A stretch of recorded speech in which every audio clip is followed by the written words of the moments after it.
To 13, CP सांगितलं आपल्याला 15, length of CP CP is equals to 5 सांगितलं. आपल्याला त्यांनी विचारले find the length of chord RES, ची लेंथ विचारली. तर चालू करू सोल्युशन. तर सगळ्यात अगोदर सगळ्यात मेन पॉईंट की त्यांनी काय दाखवलं आपल्याला, QT हा RS ला परपेंडिक्युलर दाखवलाय. गिवन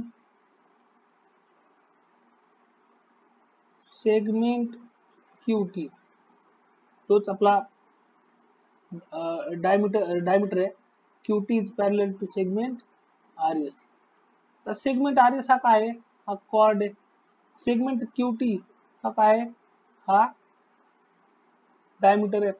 आता डायमीटर म्हणजे तो सेंटर मधून पास होतो. डायमीटर म्हणजे डायमीटर हा काय असतो, कॉर्ड असतो जो की सेंटर मधून पास होतो. तर सेंटर मधून पास होतोय. आपल्याला प्रॉपर्टी माहिती आहे. प्रॉपर्टी काय आहे, perpendicular drawn from centre to chord bisects the chord. ही प्रॉपर्टी आपल्याला इथे यूज करायची आहे. आता मला माहिती आहे डायमीटर म्हणजे सेंटर मधून पास होतोय आणि परपेंडिक्युलर आहे म्हणजे थोडक्यात काय तर CQ हा कॉर्ड RS ला परपेंडिक्युलर आहे. मग आता परपेंडिक्युलर असेल तर काय करतो, तो बायसेक्ट करतो. म्हणजे so length of RP is equals to length of SP is equals to half of length of RS. म्हणजे काय असेल तर RS ही कॉर्डची जी व्हॅल्यू असेल ती RP आणि PS च्या दुप्पट असेल किंवा RP आणि PS ची व्हॅल्यू RS च्या हाफ असेल. हे माझं सगळ्यात पहिलं असेल, हा माझा सगळ्यात पहिला रिझल्ट असेल मेन. आता याच्यानंतर त्यांनी लेंथ ऑफ CT सांगितली. आता लेंथ ऑफ CT काय, तर लेंथ ऑफ CT हा जो आहे सेंटर आणि सर्कलवरचा पॉईंट त्याला काय म्हणलं जातं, रेडियस. म्हणजे length of CT is equals to radius is equals to किती आहे, 13 युनिट्स. आता लेंथ ऑफ CT 13 युनिट्स. आपल्याला माहिती आहे सर्कल मध्ये रेडियस चेंज होणार नाही. मग लेंथ ऑफ CR घेतली,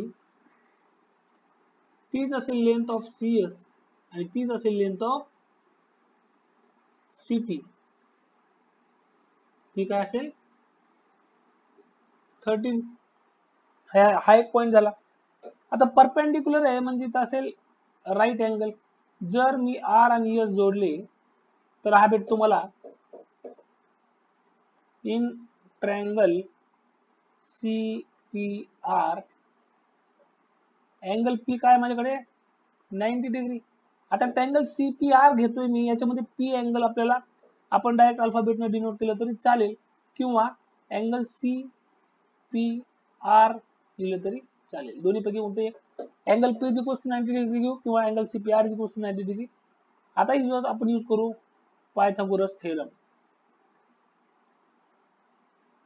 युजिंग पायथागोरस थेरम. आता पायथागोरस थेरम यूज केला. राईट अँगल समोरची साईड असते हायपोटेनस, म्हणजे RC असेल माझा हायपोटेनस. मग hypotenuse square is equals to base काय असेल RP घेऊ किंवा PC घेऊ, RP स्क्वेअर प्लस हाईट आता सेकंड PC स्क्वेअर.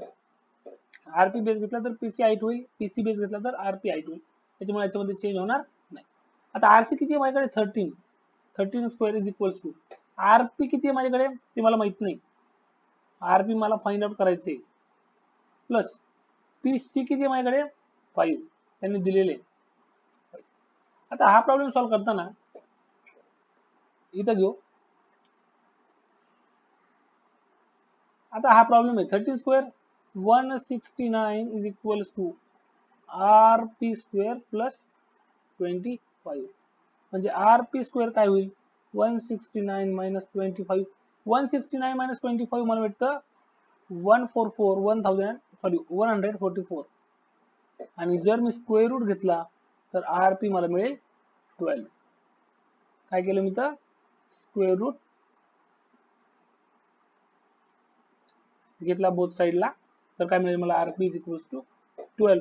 आता RP झाला 12 युनिट्स. पण आता प्रश्न काय होता, मेन क्वेश्चन काय होता मला, find the length of chord. Length of chord RS.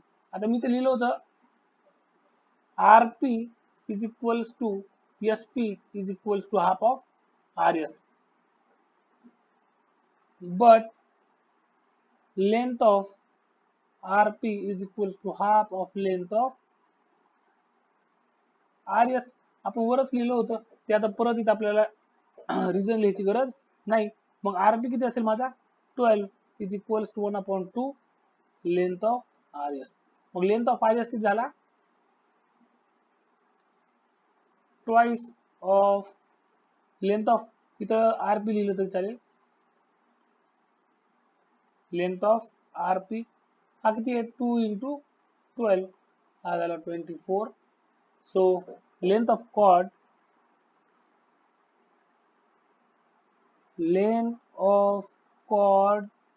RS is 24. हे झालं माझं आन्सर.